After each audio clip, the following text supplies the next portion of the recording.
That is what is inside this bill, a fundamental suspension of a core American value. And that is why I rise to oppose it. If you're a dreamer, all someone has to do is point a finger and you will be rounded up. And we have seen moments like these happen before. In the Patriot Act, in the wake of the travesty of 9/11, a fundamental suspension of American civil liberties. That is what we are seeing here today. Mr. Speaker, you may wonder why so many of our friends across the aisle who care so deeply about the rule of law happen to be so desperate to pass this bill, after they are unleashing people who attacked police officers here on this Capitol into roaming our streets, who are publicly saying now they want to get a gun. Suddenly, these folks care about public safety? I don't think so. Look no further than the price tag of this bill, $83 billion. They know that it can't be paid for. They know that the capacity is not there. And you know what will be there? Private prison companies are going to get flooded with money, who give this money, no doubt. I want folks at home to look. Look at what members of Congress are invested in private prison companies who receive this kind of money, and look at the votes on this bill. It is atrocious that people are lining their pockets with private prison profits in the name of a horrific tragedy and the victim of a crime. It is shameful. It is absolutely shameful. And Mr. Speaker, I'll conclude with this. In a few months, there are members of Congress who voted for this bill who are going to pretend they didn't know about all the bad things that are going to happen because of it. So when a private prison camp opens in your town, when a dreamer... Time has expired. I yield the gentlelady an additional 30 seconds. So when a private prison camp opens in your town, and they say, we didn't know this was going to happen, know that they did, and they voted for it. When a dreamer is disappeared from your classroom, when the President of the United States destroys what is left of the Constitution, as he's announced in this attack on birthright citizenship, they will all say, we didn't know this was coming. And I want the American people to know that they did. This vote represents it. And with that, I yield back. Thank you very much. Well, I certainly hope we do open as many prisons as possible to round up as many illegal aliens that have invaded our country and those that are breaking our laws, killing our citizens, women and children, and causing complete havoc across our great land. I support the Laken Riley Act, and I support the Laken Riley Act because Laken Riley should be alive today. And she would be alive today if it hadn't been for the Democrats and the Biden administration that ripped our border open and allowed this illegal alien monster to come into our country. And then in the state of New York, when this monster was arrested for committing crimes, the Democrat state of New York let him go. And that's how he came down to Georgia and murdered our Laken Riley. This is a bill that cannot get passed enough, and I'm so thankful that the American people overwhelmingly voted for Donald Trump so that we can sign this bill into law, and it can't happen fast enough. Thank God. But listening to my colleagues, the Democrats on the other side of the aisle, complain and whine and defend illegal aliens that break the law the minute they cross our border is pathetic. The American people are so sick and tired of it. They cannot believe what our country has gone through. And it is enough. It is absolutely enough. But they will go on and on to defend anyone that is not American because of their America Last policies. You talk about tax dollars used. Our tax dollars should be used defending Americans. And you want to talk about spending a lot of money? Spending a lot of money should happen for American causes, American purposes, and American security. Laken Riley is a young woman who should be living her American dream, and she had the right to do it. But people that come across our border illegally are not Americans, and they do not have rights here. And that is exactly why anytime they break a law, anytime they cross into our country, they should be rounded up and shipped out as fast as possible. And if we need to build more prisons, then we'll do it. And one of the things that I have been seeing over and over again on social media already, Mr. Chair, is literally militarization of Border Patrol, officials everywhere, just people scared and petrified because that's what's exactly happening, because this promotes racial profiling. The bill blatantly violates due process. I mean, these are literally being allegations and charges, not actual convictions. Y'all act like if somebody's undocumented, they can't be deported. They can. As a former immigration attorney, I know that for a fact. You're making this up so you can literally allow people to be profiled and discriminated against. Blame them for the cost of eggs? Is that what we're doing here? We're blaming them because you guys can't get corporate greed on a side that is a disease that is killing our economy? People can't afford housing? You think it's because of our immigrant neighbors? No. If you cared truly about fixing our immigration system, you'd go fix it so that U.S. citizens married to undocumented spouses can actually adjust their status, where we have mixed statuses because for 30 years we've ignored and vilified immigrants. Enough is enough.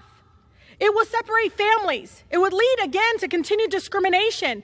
It's shameful that my colleagues are giving into racist fear-mongering at the first opportunity to pass legislation to scapegoat our immigrant neighbors and fuel hate in our communities. I know what's going to happen.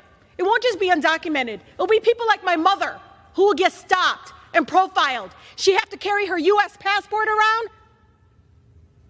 Are we asking people now to have documentation? That's what you want to turn our neighborhoods into, is militarization? I yield the gentlelady an additional 30 seconds. The gentlelady is recognized. I just ask all of you to truly understand what this will do to our communities. I urge our colleagues to please vote no on this divisive bill. And it's so important to understand what you're going to turn our communities and our neighborhoods into. We can't allow that to continue to happen. Question is on the third reading. Thank you so much, Congressman Cawthorn. I am so excited for your leadership on this issue tonight. Thank you for making time to address the American people. Mr. Speaker, there are three people who come to mind when I think of people who cannot even give their money away. Alexandria Ocasio Cortez. Do you remember when her donations were returned to her by members of Congress because they don't want to be associated with her? Harvey Weinstein and Joe Biden. Those three cannot even give money away. In fact, by July 3rd, 25 states across America will have rejected President Biden's federal unemployment benefit bonuses. I meet with organizations every day that request funds for worthwhile endeavors. Sadly, America is $28 trillion in debt and can't afford to spend the money on many of these worthy causes. But leave it to Joe Biden to try to spend money in a way that actually hurts our economy and is rejected by Republican and Democrat governors across our entire country. That's a special level of basement incompetency. We've got 9.3 million unfilled jobs, and I hear it back home. Businesses can't get people back to work because they are making more to sit at home on the couch. They would rather watch Dave Portnoy eat a slice of pizza. But then again, maybe that's not his viewers. Maybe it's more of the folks sitting back watching Joy Behar and The View cackle and demonize our country and all of our worthwhile efforts to restore dignity in this nation. The Biden regime is literally incentivizing laziness. But then again, they set that example on a regular basis, calling it quits in the middle of the day. When's the last time the president hasn't called a lid before his afternoon snack?